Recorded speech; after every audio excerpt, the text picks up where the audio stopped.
एक गृहस्थ व्यक्ति थे, गुरुजी ब्राह्मण थे, अध्यापक थे, और लोग कहते थे कि ये इनके जीवन में पता नहीं कभी बदलाव आएगा कि नहीं आएगा, क्योंकि वे किसी कथा वार्ता में जामे या किसी धार्मिक आयोजन में जामे, ऐसी उनकी प्रवृत्ति नहीं थी। अध्यापक थे तो पूरी ईमानदारी से पढ़ाते थे और जीवन पवित्र था उनका, सत्य और सदाचार उनके जीवन में था। लेकिन ज्यादा किसी बढ़ चढ़ के किसी उत्सव आदि में भाग लें वैसा नहीं, कथा प्रवचन हो रहा उसमें भी नहीं जाते थे।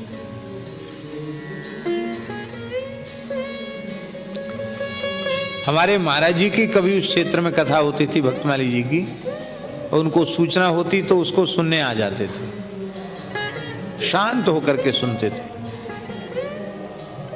शायद जीवन में 2-4 कथा सुनी होगी उन्होंने। और एक जैसे गृहस्थ पूरा एकदम रचा पचा ऐसे ही थे, खेती परिवार सबको ध्यान रखना, लेकिन वे सावधान थे।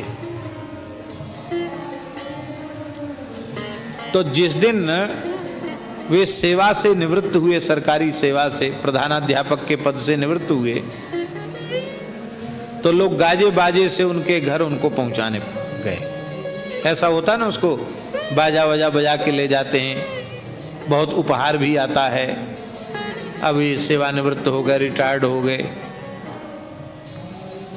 घर में सबका भोज था, जो भी अतिथि थे सबको भोजन आदि की व्यवस्था भी थी।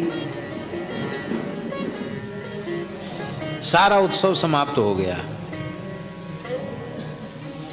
सारा उत्सव समाप्त होने के बाद रात्रि को लगभग 10 बजे उन्होंने बुलाया, अपने एक ही पुत्र था उनका, अपने पुत्र को बुलाया, वो भी अध्यापक था। तो पुत्र को बुला करके कहा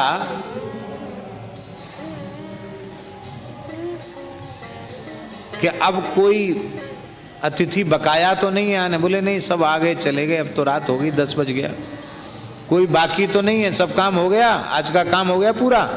बोले हाँ हो गया। बोले देखो, हम जब तक गृहस्थ थे तब तक हमने खूब सावधानी से अपने कर्तव्य कर्म का पालन किया, और भगवान ने हमें ब्राह्मण कुल में जन्म दिया तो हमने संध्योपासन भी किया, गायत्री जप भी किया, अध्यापक थे तो हमने ईमानदारी से पढ़ाया, जीवन हमारा पवित्र बीता। लेकिन अब हम जैसे प्रपंच में पड़ा हुआ अब तक हमने जीवन बिताया, अब ऐसा जीवन हम नहीं बिताएंगे। अब रिटायर्ड हुए हैं तो अब जो काम आत्म कल्याण के लिए, स्वयं के लिए हमें करना चाहिए वो हम करेंगे। फिर तुम यह मत कहना कि तुम हमारे घर के किसी काम में सहयोग नहीं करते हो, हम तुम्हारा कोई काम न सुनेंगे न देखेंगे। किसी भी प्रकार के व्यवहार की कोई चर्चा हमसे कभी मत करना, न खेती की, न व्यापार की, न कुछ नहीं। एक दुकान भी थी उनकी।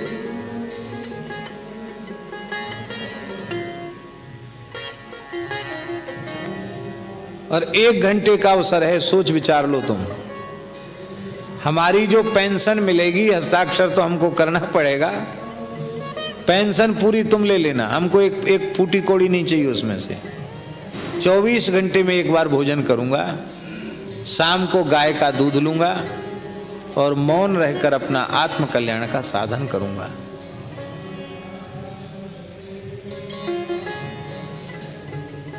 फिर तुम कल प्रपंच मत करना कि बाबूजी अब हमारे किसी काम के नहीं है। 1 घंटे का समय है, उत्तर दो हमको, और नहीं तो तुम्हारी जो माँ है ना, उसकी मोह ममता बहुत है परिवार में, उसको हम, उसके लिए परवाह नहीं है, उसको हम छोड़ देंगे यहीं और हम अकेले ही चले जाएंगे। कहाँ जाएंगे? जहां हमारी इच्छा होगी वहां हम जाएंगे। और यदि तुम हमारी इस रहनी को पसंद कर सको और हमारे साधन में विक्षेप न करो तो हमें कोई घर और बाहर में भेद नहीं है, फिर हम कहीं नहीं जाएंगे, यहीं रह जाएंगे। निर्णय करके बताओ। 1 घंटे का समय है, 10 बज रहा है, 11 बजे उत्तर दे देना। सत्य घटना एक जगह की गुरुजी। अब तो सब सन्न रहेगा कि दिन भर तो उत्सव मना, इन्होंने तो ऐसा कर दिया। बोले तुम ऐसा समझो कि तुम्हारे संसार के व्यवहार के लिए हम मर चुके हैं, ऐसा समझ लो तुम। संसार के लिए मैं मर चुका हूं, ऐसा समझ लो। थोड़ी देर बाद, 1 घंटे बाद पुत्र ने कहा कि मैं आपका एकमात्र पुत्र हूं और अब रिटायर्ड होने के बाद इस अवस्था में आप अकेले जाएं, ये मैं सहन नहीं कर सकता। आपको जैसे इच्छा हो वैसे आप रहें, हम आपको कोई विक्षेप नहीं करेंगे और कभी आपको कुछ पूछेंगे भी नहीं। ठीक, बात पक्की हो गई। गुरुजी दूसरे दिन से वे ऐसे हो गए जैसे किसी को पहचानते ही नहीं है। एकदम जीवन का दूसरा अध्याय शुरू हो गया। पत्नी, पुत्र, पौत्र, नाते रिश्तेदार भी आते तो न वो प्रसन्न होते न वो दुखी होते। जैसे व्यक्ति अपरिचित के साथ उदासीनता पूर्ण व्यवहार करता है, ऐसी शरीर संसार से पूर्ण उपरामता उनको आ गई। ठीक 3 बजे वे स्नान कर लेते थे एक नदी में जाकर के, और साधन में उनका चिंतन की प्रधानता थी। तो बहुत कुछ पढ़े लिखे नहीं थे, सामान्य संस्कृतज्ञ थे और अंग्रेजी हिंदी पढ़े थे, मास्टर थे, अध्यापक थे। तो गीता प्रेस के ये उपनिषद, 10 उपनिषद, बृहदारण्यक, ईशावास्य आदि और ब्रह्मसूत्र और श्रीमद् भगवद गीता है और रामचरितमानस, इनको अपने स्वाध्याय के लिए उन्होंने स्वीकार किया। इनको वो पढ़ते थे थोड़ी देर और बाकी समय ध्यान करते थे, नाम जप करते थे, मौन रहते थे और जो भोजन मिल जाए, यह भी नहीं कभी बताया कि हमको इसमें कम पड़ता है कि ज्यादा पड़ता है, इसमें नमक है कि मिर्च ज्यादा है। जो आ गया उसको एक बार उन्होंने ले लिया। इस स्थिति में वे रहे और उसी अवस्था में हमारे महाराज जी की कथा एक गांव में हुई। उस कथा में वे आए और ऐसा स्वरूप उनका हो गया था उन महानुभाव का कि हम आपको क्या कहें। उनके निकट बैठने वाले की वृत्ति शांत हो जाती थी। इतना शांत हो गए वो कि उनके पास पहुंचने वाले की वृत्ति शांत हो जाती थी, उथल पुथल बंद हो जाती थी, ऐसा था।